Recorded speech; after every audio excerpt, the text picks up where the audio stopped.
I'm not sure about unpreparedness, but I think from a substance point of view, they've been pretty much prepared. I think the opening remarks by President Lula da Silva were quite instructive. He gave us a good reflection on the tasks that the BRICS countries must assume in the context of the geopolitical fallout that is affecting trade. He also made important points about the fact that BRICS countries account for 40% of global GDP. But of course, there is the related question of whether they are able to master the demand amongst themselves that is sufficient to de-risk our respective economies from the effects of the trade fallout globally. But from that point of view of content, I think it was quite an impressive one. Even the Prime Minister of Malaysia, he was quite hard-hitting on giving us a global analysis of what it looks like to be in the world today and what should we be doing in order to defend multilateralism as the developing world and to view BRICS as a major protagonist for South-to-South cooperation and to defend multilateralism in principle. So from that point of view, everyone was quite prepared. The other issue that you touch on, the Prime Minister of Malaysia, talking about those geopolitics, do you think member states will emerge from this summit united in terms of these thorny issues, the issues of tariffs, China being affected, even us, South Africa, that hostility, from the President Trump's administration? I think there is global consensus that the unpredictability of the conduct of major economies is a risk to everybody. And there is a common search for a united voice and a call for predictability and certainty. On that score, I think all of us will find each other. And as you know, South Africa has been in the crossfire since the January executive orders. The expiry date for the 90-day stay is on Wednesday, on the 9th. And the rest of the world doesn't know what will be the direction of the tariff book in the United States. We can't live like that. You can't have a world that must constantly be wondering what is going to be the effect of a decision made by one country on the overall global economy. So on that score, all of us are going to come out of here with a broadly shared understanding of what should we be doing in order to de-risk global trade in general, but also to de-risk our respective economies on that front. And on that question, even G7 countries will agree with us, even the European Union will agree with us, because we all don't want the uncertainty that we've had to live in the past 7 months. Talking about that deadline from the US administration, what is South Africa doing through the Department of Trade and Industry to prepare for Wednesday?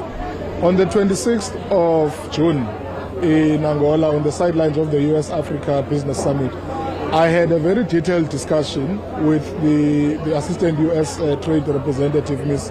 Connie Hamilton. Our view has been the United States has got to be careful not to act in ways that undermine its own interests in the name of shocking the global economy with the tariff book as they did. But that the isolation of South Africa is not sustainable. There's got to be a rational discussion about how South Africa's strategic position in Africa can be understood as vital to how the United States interacts with the rest of the African economy. So one of the important things that came out of there was that the US administration is now considering a template with which it wants to engage with the rest of Sub-Saharan Africa. And as South Africa, we said, well, we would welcome that template. They must send it to us, and we are prepared to have a discussion with them, because we insist that Africa must negotiate as a bloc, and that template will be a useful tool. But that because that template has not been provided as yet, it would be wise and advisable for the US administration to extend the deadline beyond the 9th of July until we can have a discussion around that template. So as far as we are concerned, we are quite hopeful that they got the message and that they will act on that message. We are also looking forward to the US-Africa Heads of State Summit that will be in September, if it will go ahead, and including the discussion about the deferral of the decision on AGOA. We made the point that we don't think there must be a cancellation of AGOA. There must be a temporary extension until we can find each other with the United States on what the new terms of our cooperation with them going forward should be. Now, the other issue is, while you're doing this as government, you have South Africans who are also sending another different message to the Americans. How is that affecting what you are doing to try and reset the relations with the US? You know, the 21st May meeting of President Ramaphosa with President Trump has gone a long way in resetting the relationship and opening the diplomatic channels that matter.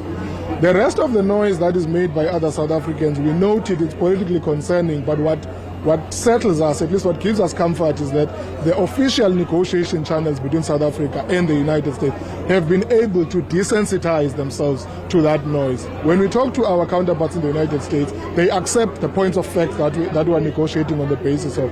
And the discussion is now more trade-focused than the political spinning that has been playing out. So on that front, we are quite comfortable. But of course, it's quite concerning that you have a South Africa Inc. problem that is being exacerbated by some of our own citizens who are doing it for sectarian reasons and for short-term political gain, which is not going to go anywhere. But we are quite comfortable that the relationship will be rebuilt on the basis of rational grounds on the trade front.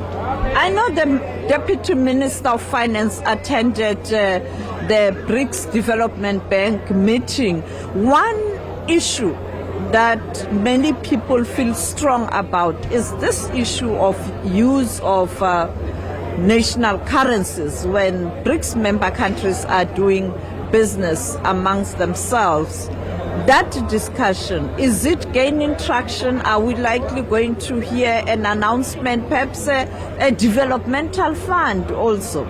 I unfortunately did not attend that meeting, so I wouldn't know what the tenor of the discussion was.